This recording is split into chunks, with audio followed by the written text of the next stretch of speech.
Hello, everyone, and welcome to the Inclusive Walk/Move Audits, a tool for mobility access and systems change. On the screen, you have a title slide with that text. Bienvenidos a todos a auditorías inclusivas de caminata y movilidad, una herramienta para movilidad accesible y el cambio de sistemas. En la pantalla tienen un texto con lo que acabamos de decir. My name is Priya Penner, and I use she, her pronouns, and I'm with the Partnership for Inclusive Disaster Strategies. I'm a brown woman with long curly black hair, and today I'm wearing a coral shirt with a gray cardigan. Me llamo Priya y formo parte de la Alianza para Estrategias Inclusivas ante Desastres. Utilizo pronombres ella, la, y soy una mujer de piel morena con el pelo largo rizado de color negro. También llevo puesto un vestido color coral. And just some general reminders for today's webinar. When you have questions about the contents of today's webinar, please do let us know by using the Q&A box. And if you can't access the Q&A feature, you're welcome to email your questions to us. And please do ask your questions as they come to you. We have folks monitoring the Q&A. We'll ask your questions during the discussion part. And again, if you have any issues or need any technical assistance, please let us know in chat or via email. And with that, I'm going to turn it over to Meg. Thank you, Priya. I am Meg Tracy, and I use she, her pronouns.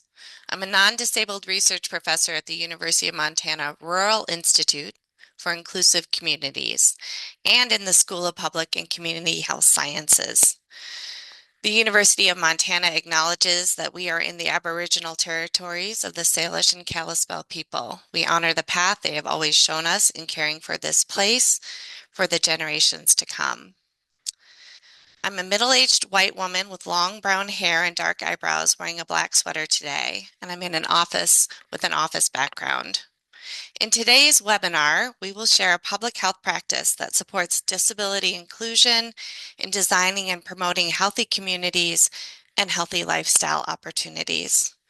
On behalf of UM and the Rural Institute and today's webinar and presenters and contributors, I want to thank you for your attendance. And I want to acknowledge and appreciate the National Network of Public Health Institutes, or NNPHI's, support of disability inclusion in public health.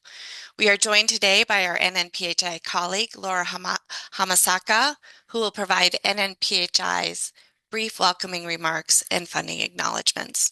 Laura? Thank you so much, Meg. I'm Laura Hamasaka, as Meg said, with the National Network of Public Health Institutes. I use she, her pronouns. I'm a Japanese American woman with shoulder-length brown hair, and I'm wearing a green and cream-colored print top with a print in the background on my wall that represents two salmon. If we can go to the next slide, please.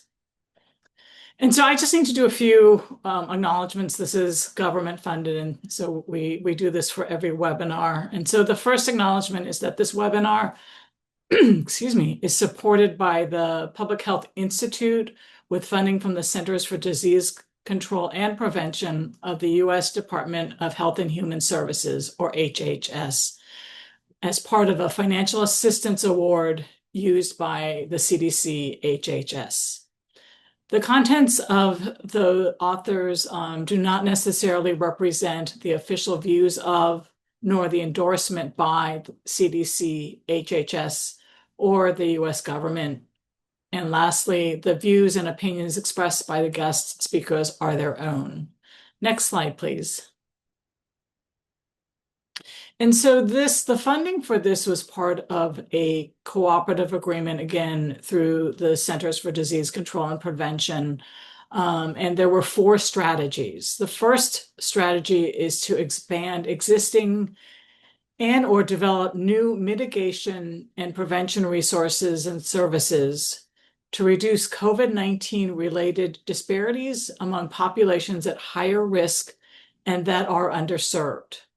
Strategy 2, increase improved data collection and reporting for populations experiencing disproportionate burden of COVID-19 infection, severe illness, and death to guide the response to the COVID-19 pandemic. Next slide, please. Strategy 3, build, leverage, and expand infrastructure support for COVID-19 prevention and control among populations that are at higher risk and underserved.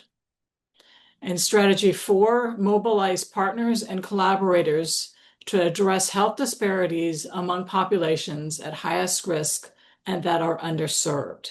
Next slide. And I just want to thank my NNPHI colleagues, Amanda Franklin, Ajayi Pickering-Haynes, Maya Wright, and also our colleagues at the National Association of County and City Health Officials, Bianca Lawrence and Olivia Teray, for helping us to promote this webinar. Next slide. I think that's it for me. Thank you.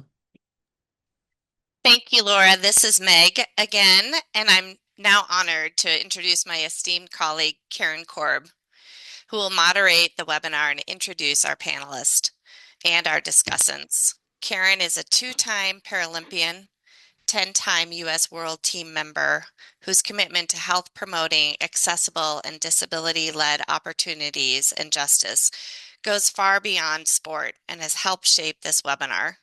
Karen, thank you for moderating the webinar and for your leadership. It's my pleasure, Meg, and thank you for everyone on this webinar. It is an absolute pleasure to be your moderator today.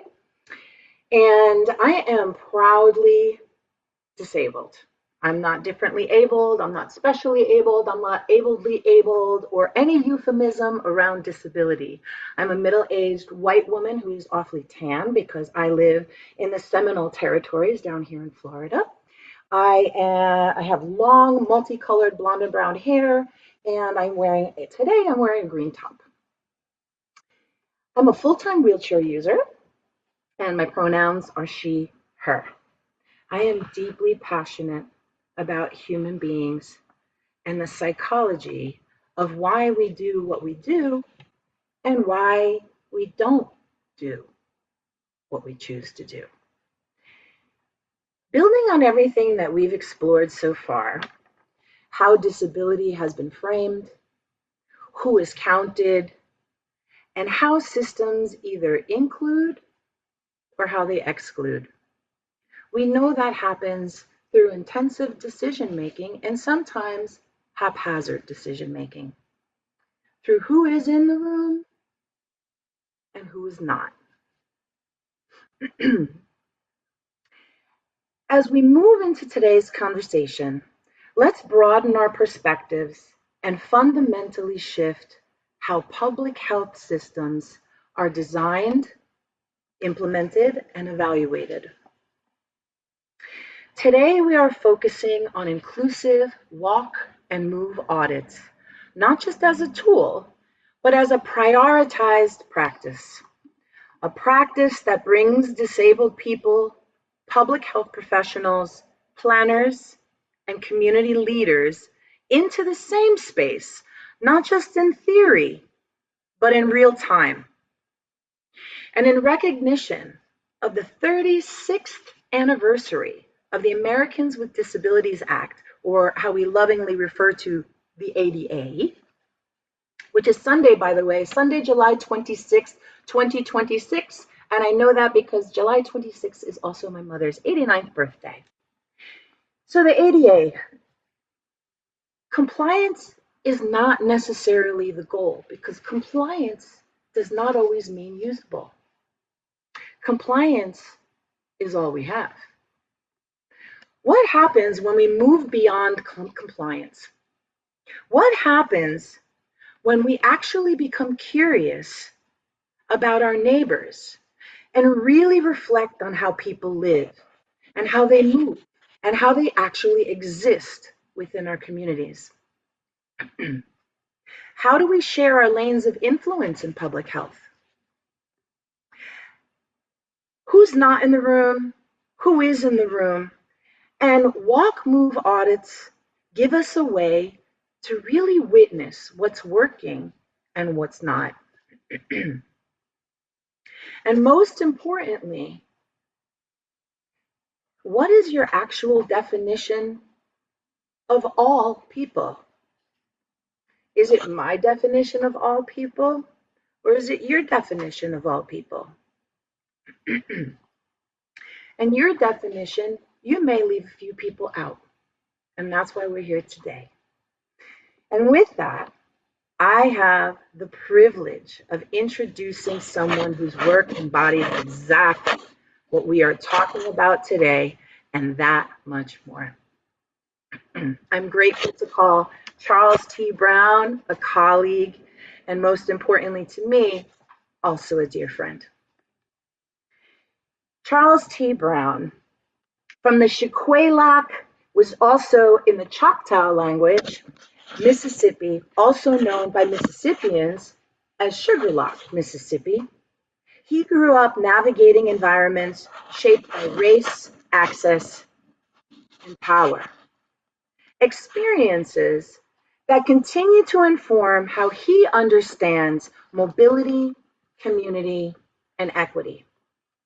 His journey from military service, where he earned the Mississippi Commendation Medal and the Global War on Terrorism Service Medal, to advanced study in public administration and urban and regional planning, has been grounded both in discipline and deep, deep inquiry.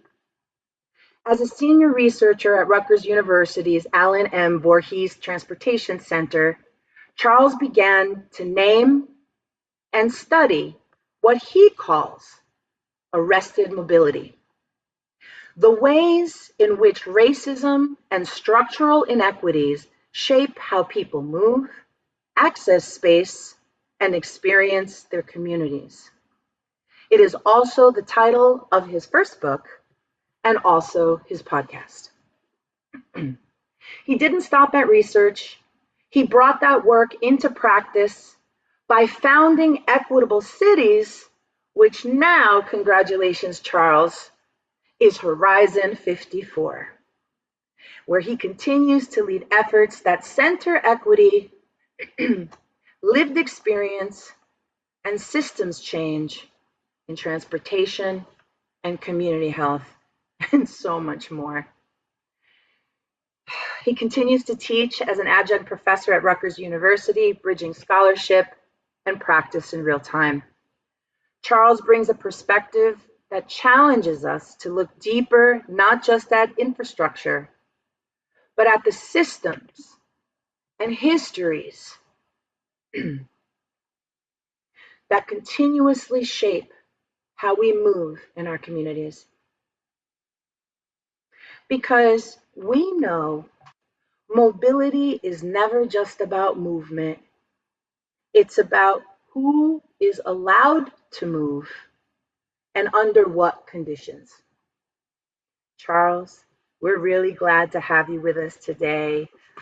Personally, I'm honored to introduce you and grateful for this forthcoming keynote. Thank you so much.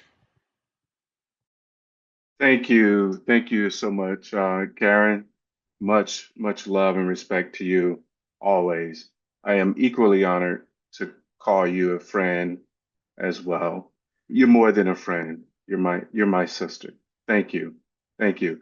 Good afternoon, everyone. My name is Charles T. Brown, and I'm the founder and CEO of Horizon 54. I'm a Black, non-disabled, middle-aged man, and I'm currently wearing a black and white striped blazer with a white shirt underneath, and I'm here in my home office. I am bald, and I also have a beard with some semblance of gray in it. The gray is starting to come in. In short, I'm handsome, and it's good to be here. Today, let's go to the next slide. I'll offer a practical framing for inclusive walk, move audits as a tool for mobility, accessibility, and systems change. My focus is simple: how we move from observing barriers in the built environment to changing the systems that shape health, safety, dignity, and daily access. Let me start, as shown on the screen, by showing how I've designed the next few minutes with you. I'll start by explaining what the I2 audit is and why the word move matters. Then I'll connect it to public health, the ADA, and whole community design. From there, I'll use 4 project examples: Roanoke, Virginia, Savannah, Georgia, Middlebury, Vermont, and Franklin Township, New Jersey, where I'm located, to show how this approach works in practice. The main point, though, is simple. An I2 audit is not just about identifying broken sidewalks. It's about changing who gets to define the problem and who helps shape the solution. Next slide. So what is an I2 walk move audit? I2 stands for inclusive and interdisciplinary. Inclusive means the people who experience barriers are not merely invited at the end. They help shape who we look for, what we ask, and what counts as evidence. I'm now showing a picture of a typical group of professionals performing a walk audit. There is no one with a visible disability. I can let you know, because I took this picture, there was actually no one there with any noted disability. And that happens far too often in walk move audits, which is why I challenged that group following that meeting to be more intentional about including those most impacted by their decision. When it comes to interdisciplinary, it means the audit is not owned by one professional, as shown in the picture. Public health sees health access. Transportation sees safety and connectivity. Disability advocates see barriers that others may miss, which is why it's important that they are there. Public works sees maintenance and implementation realities. Community members see daily life. The word move is important. Not everyone walks. Some people roll. Some people use canes, walkers, scooters, wheelchairs, strollers, bikes, transit, or a combination of them all. The audit has to honor that range of possibility. That changes then the purpose of the historic way in which we do audits. We are not just asking then, is this technically compliant? We're asking, does this place works for people's lives? And as we go to the next slide, you see a different way to approach a walk audit. It is guided by a friend of mine, a person with a known physical disability. He is not a byproduct. He is the center of the audit. And that distinction matters. A curb ramp may exist, but it may be placed where a person still has to cross speeding traffic. A sidewalk may technically exist, but it may be too narrow, blocked, poorly maintained, unshaded, disconnected, or impossible to navigate in winter. And then lastly, a transit stop may be present, but someone may not be able to get to it safely. And so when we consider whole design, whole community design, it asks a broader question. Does this system actually support daily life for everyone? Can people get to school, to work, to parks, to stores, to healthcare, to worship, to civic spaces, and social connection? Can they do so with confidence, comfort, and dignity? That is why the I2 audit is so important. It helps moves us from checking whether access exists on paper to understanding whether access works in real life for everyone. And that is also why this is a public health tool, not only a transportation tool. Next slide. So on this slide, I share a simplified version of the I2 audit cycle, moving you from observation to action. The first step is to prepare or preparation. The biggest mistake is to treat the audit like an event rather than a decision support tool. So before the audit, ask, what decision will this inform? Is it a capital plan? Is it a safety action plan? Is it a health improvement strategy? Is it a maintenance schedule? Or what about a grant application? Ensure that you have these questions present. Secondly is move. So once you've prepared, then you move. During that audit, the route becomes the classroom. And if you're not able to do it in person, you can do this virtually as well. So people are not just looking at infrastructure. They are noticing effort, fear, confusion, exclusion, comfort, and dignity. And once you've moved from prepare to move, then thirdly, we have the debrief or the debriefing. The debriefing is where lived experiences becomes evidence. And then finally, we act, which is step 4. The system change happens when findings are then connected to owners, to policies, to budgets, to timelines, and public accountability. So again, this is not an event, rather it is a decision support tool. Now I want to show you how this logic has appeared across 4 projects that I've been involved in personally. Next slide. The first one is, next slide, the Virginia Walkability Mobility Action Institute, or better known as VWAI. It is a strong example of how walk and move audits can become more than a one-time field exercise. VWAI works with local and regional teams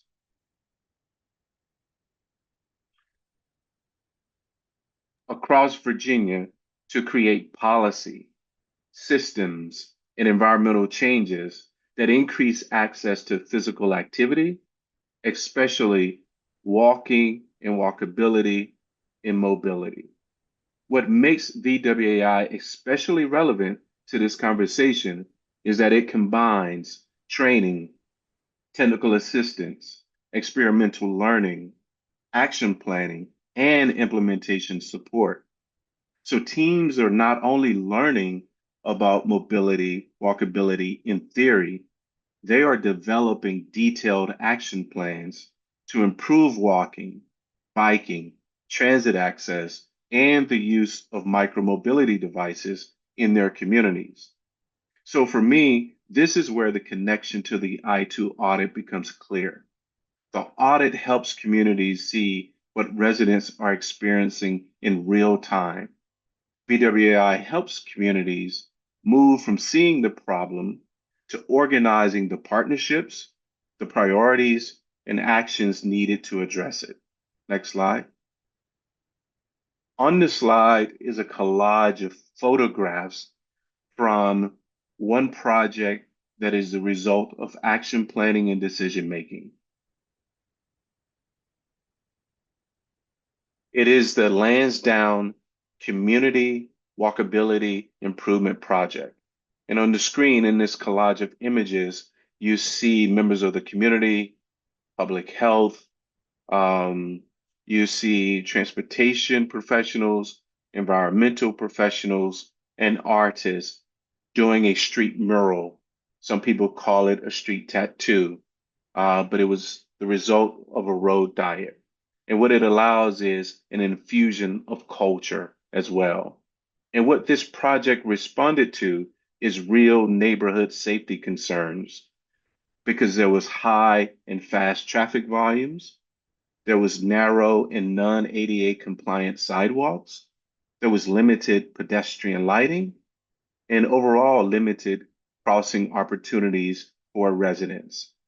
So the completed improvements, which are depicted in the images, included an ADA accessible bus stop, high visibility crosswalks, a flashing beacon at pedestrian crossings, protected bollards, and a street mural that was informed by input from local adults and children in that community and the broader community in Northwest Roanoke as a whole. And so that is the lesson that I would like to uplift with this example. An inclusive walk and move audit is not just about documenting what is broken. It is about building the case, the coalition, and the confidence to make change. And VWAI shows how public health partners can help communities turn lived experience into safer streets, more accessible routes, and better quality of life.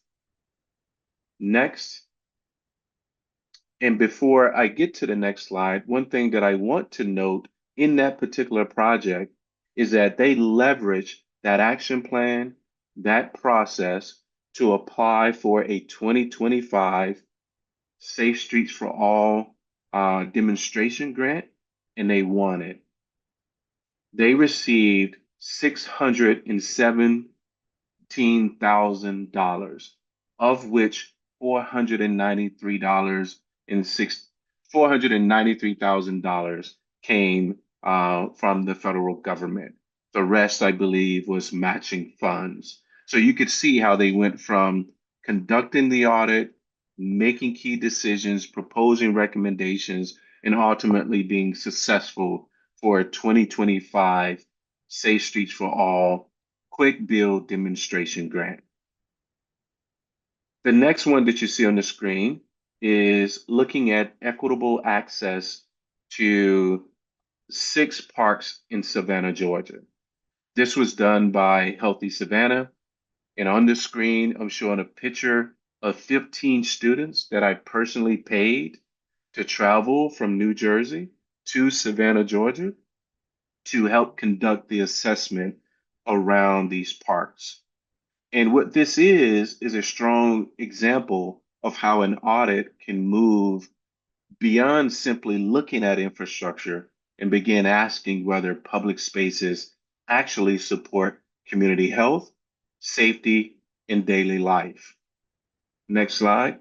In this project, we worked with Healthy Savannah and the city of Savannah to access and do an assessment of those 6 parks through the lens of complete streets and crime prevention through environmental design. In that assessment, we looked at, as shown on the screen, the sidewalks, the crossing, the lighting, the signage, transit access, and we went a bit further to look at, in terms of nighttime usage, comfort and safety as well. And then lastly, we wanted to know how people, all people, including persons with disabilities, were experiencing the parks during both the daytime and nighttime. What makes this relevant to the I-2 audit is that the work was not only about whether infrastructure existed, it was about whether people could safely get to those parks, use them, and feel a sense of ownership and belonging. The project also included, which I would recommend in addition to audits, surveys of residents and focus groups that helped connect the technical observations to the lived experience. And at the top, what is shown in this picture, you can see the environment before, which there were no markings, no lighting, no curb extensions, no places to park bikes, and nothing about it screamed at all ADA friendliness. And so at the bottom, you could see the proposed changes where there are curb extensions for seniors, for persons with disabilities, for children to slow down traffic. There are bicycle accommodations, there's seating, there's wayfinding, and there are pathways to get safely to and from the park.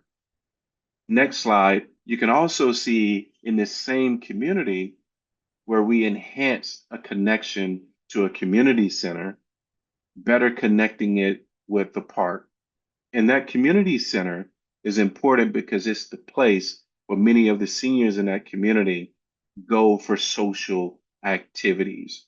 And in the bottom photograph, we're showing what it's like to close that street to enhance pedestrian and bicycle access for everyone. So Healthy Savannah shows that access to parks is not just a recreation issue. It's a mobility, safety, and public health issue. Next slide. Then we have the Vermont Healthy Communities Project. And the Vermont Healthy Communities Project is a strong example of how accessibility, public health, and community design come together outside of a large urban context. Oftentimes, when we're hearing about audits, they're too often discussed through the perspective of urbanity. So, what makes this relevant is that the I2 audit in this pilot recognized that communities often need more than a good idea.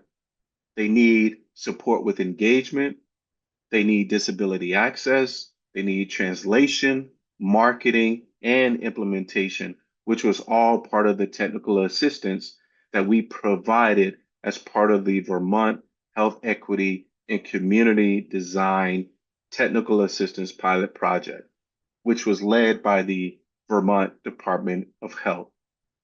Next slide.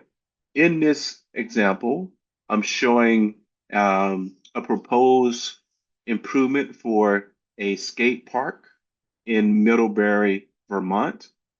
And this project was focused on creating an inclusive and accessible skate park.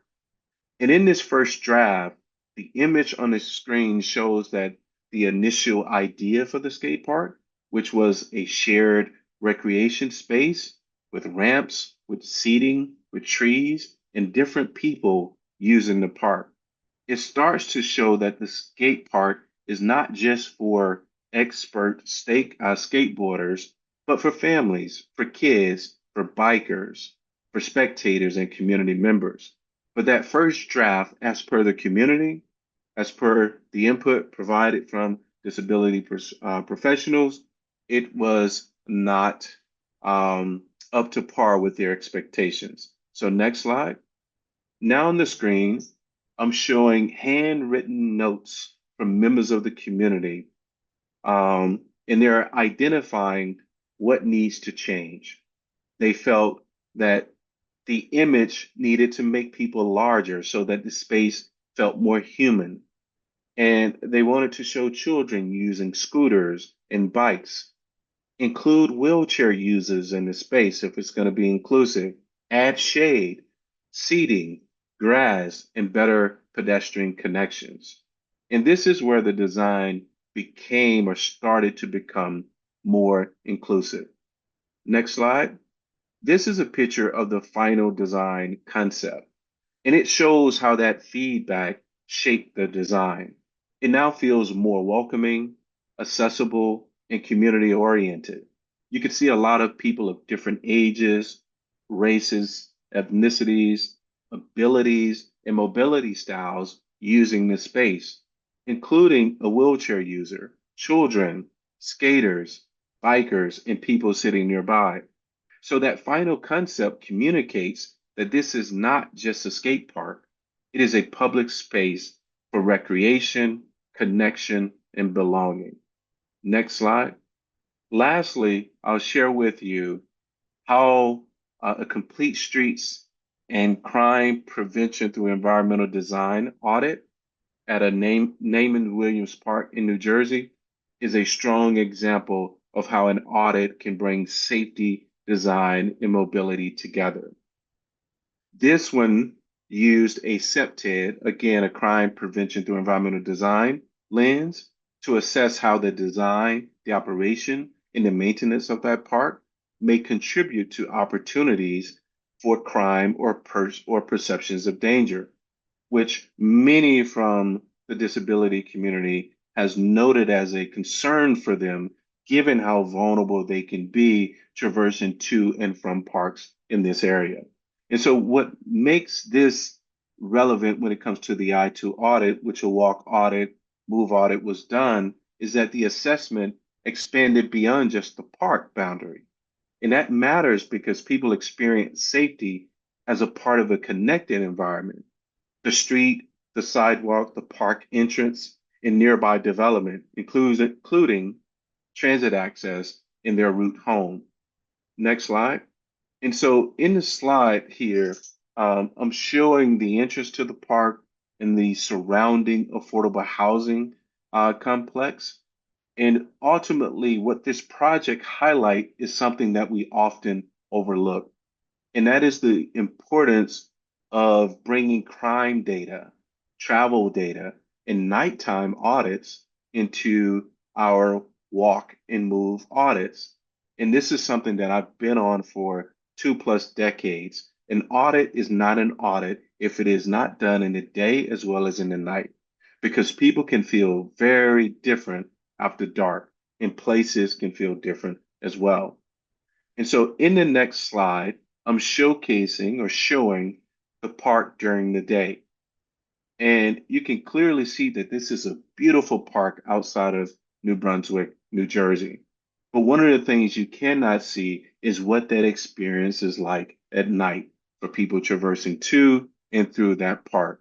And so on the next slide, I show a drone image of what it looks like at night. And you can see that this adds a dimension that is often missing from accessibility conversations, and that is safety after dark.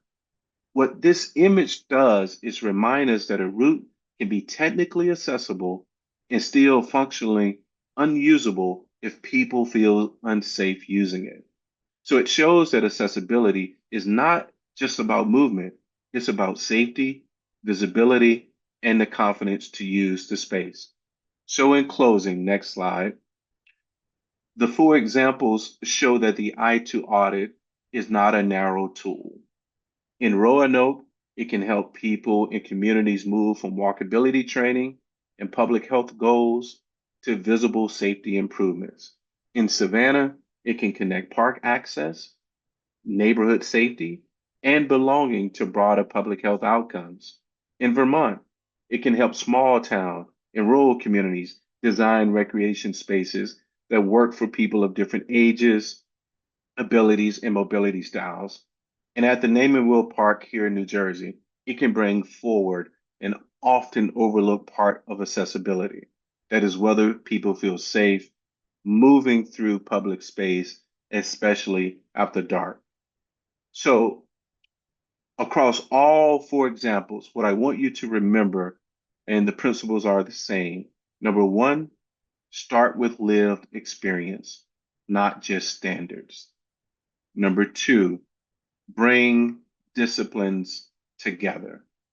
And number 3, treat people or treat what people observe as evidence. I'm often acknowledged as the expert, but I always say community is just as much expert as I am. And then finally, connect findings to decisions. And I want to end with this closing question for you. Think about, what would your community see differently if the people most impacted by poor design helped evaluate the routes that you're looking at? And so when done well, we know that an I2 audit becomes more than a field exercise. It is a bridge between the lived experience and public decision making. And that is exactly where accessibility becomes system change. Thank you so much for your time. It is always an absolute honor to be here with you. Thank you. Applause, applause, applause. Thank you so much, Charles T. Brown. I really should videotape myself while I'm watching your presentation because I've worked with you so much. And each time you present, I learn so many new things. And this information never gets old. Charles, you talked about moving beyond public spaces and asking, does it support health and daily life? You talked about not just documenting what's broken. What are we looking at? Comfort, safety, the experience during the day, and very important, that experience in the evening. Could people safely use the infrastructure? Adding people in the community survey sense, not just the audit. What I really appreciated you saying was literally, this is a tool. It is a decision support tool that everyone can use. An audit is so critically important in the walk, move way. You talked about PSEs. You talked about the development of action plans, the preparing, the moving, the debriefing, where the lived experience really gets to share the impact of the experience. And then the action piece. I want to invite Mike and Sarita on camera right quick. And perhaps both of you, I want to shorten the intro, but perhaps both of you as discussants can briefly talk about what your thoughts were around this presentation. Charles, absolutely iconic and exquisite, and I'm so deeply grateful. Thank you. Thank Mike, Sarita, thanks Yeah. for being here. Would you like to go first, Mike, or would you like me to go first? Either Yeah. way, I'm okay. The floor is yours. I'll add on after. Okay, cool beans. So, my name is Sarita Nolan. I am a Black, disabled woman, proudly Black and disabled, and I am I have a black curtain behind me.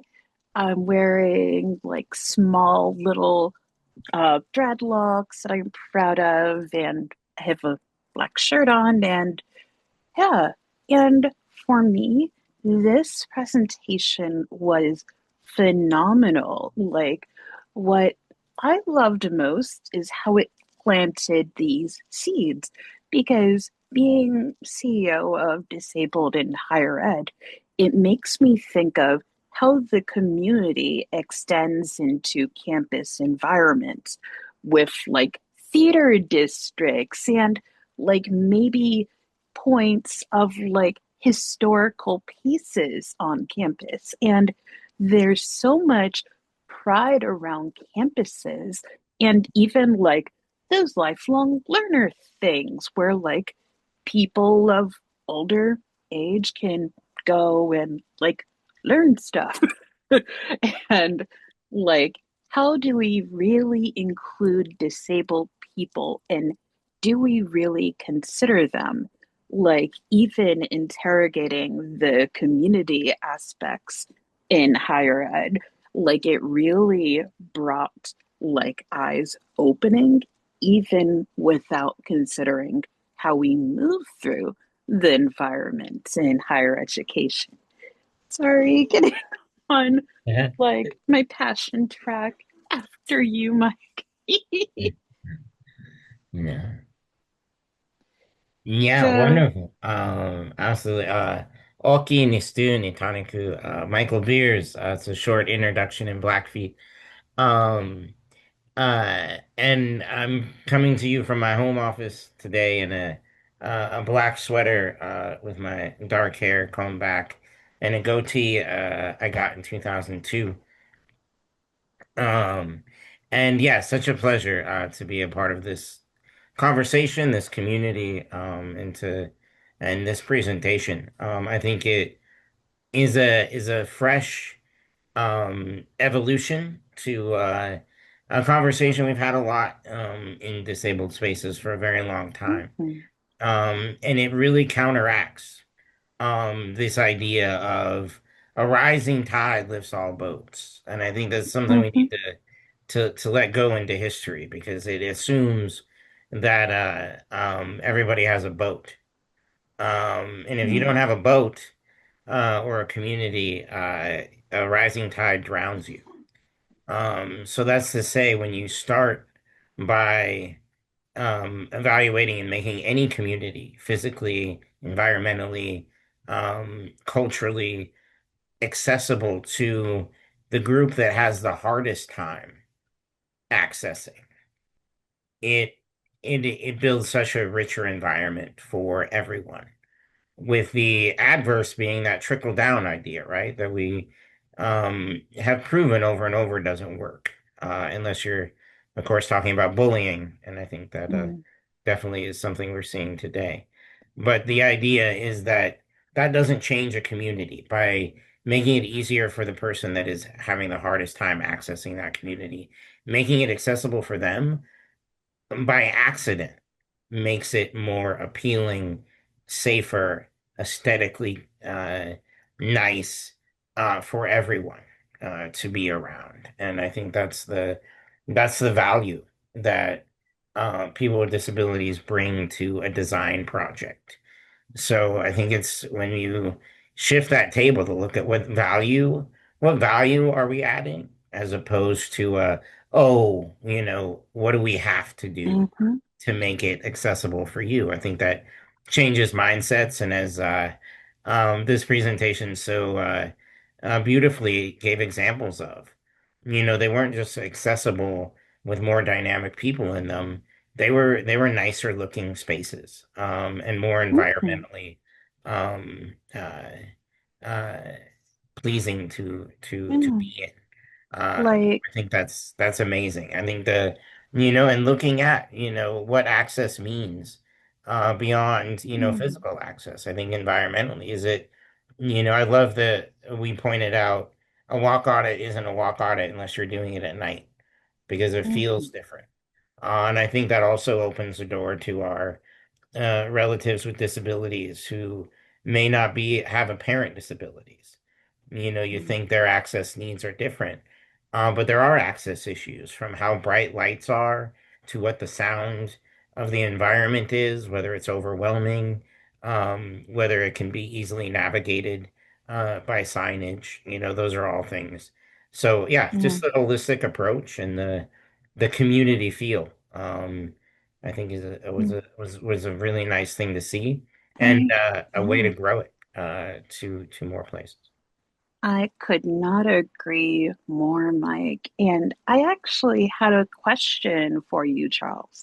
Like, did the construct of walk move audits wait for the ADA, or did it start to happen before that, like a community empowerment of bringing like together needs? So, kind of origin stories is Hmm. what I'm interested in. That's a great question, and I think Megan team may want to speak about it because I don't want to appear as the owner of the I2 audit. Mm-hmm, I do know from experience, 25 years of experience, that traditional walk audits were useful, but they were often incomplete. And so there, and the big incompleteness of it included the voices, the participation, and the leadership of persons with disabilities in these audits. Oftentimes you would see a proxy in I would call a disrespectful way for a Mm. person with disabilities, meaning they would put goggles on you, they would put you in a wheelchair. And I used to argue, why a proxy when you can have the real thing? There are many of people, persons with disabilities, who would kindly volunteer or be paid as experts to participate in these things. So when we talk about pre or post ADA, regardless, of the moment with which it happened, those audits were incomplete, and many of them continue to be incomplete, even with this great framework about being more inclusive and interdisciplinary. So that's why conversations like this are so important, because we can't rest on the existence of it. We have to remind people that at a minimum they should be doing this, but also much, much more. Absolutely. And Thank you. Sarita, we are at the top of our hour. This is Meg. yes. And I love And that you asked that question. thank you. And if we do have a moment for one more, just to close us out, how do we really get cities to focus on neighborhoods? Like, what is your take-home message? Charles? Is that for me? Get cities to focus You on want? neighborhoods? Um, well, some cities are, all cities are focusing on neighborhoods. The question should be which neighborhoods are being prioritized and how can we get them to focus on the underserved neighborhoods and communities. And the only way we can do that is to continue to be at the table, advocating, speaking on behalf of those communities. So it takes us playing our individual parts in that process. Such a great question and response, and it's a question we should all be asking ourselves. This is Meg. I'm going to close this out by thanking everybody for attending this webinar, for participating, for contributing. We designed this to strengthen partnerships and decision-making processes that we hope the I2 Walk Move audit really highlights. It's another great public health practice. There are many more. We know these partnerships that center people who have the most to gain from policy, systems, and environmental improvements, including people with disabilities, are essential to recovery from the public health emergency of COVID-19 and for making our plans more robust and our commitments more resilient moving forward. We plan to provide attendees with a practice brief as a companion to conducting I2 Walk Move audits as part of celebrating the ADA and recommitting to advancing its promise. I want to just as a final ask today, please use the QR codes on the screen in front of us or the links in the chat that will connect you to either a Spanish or an English version of a 3-question webinar evaluation.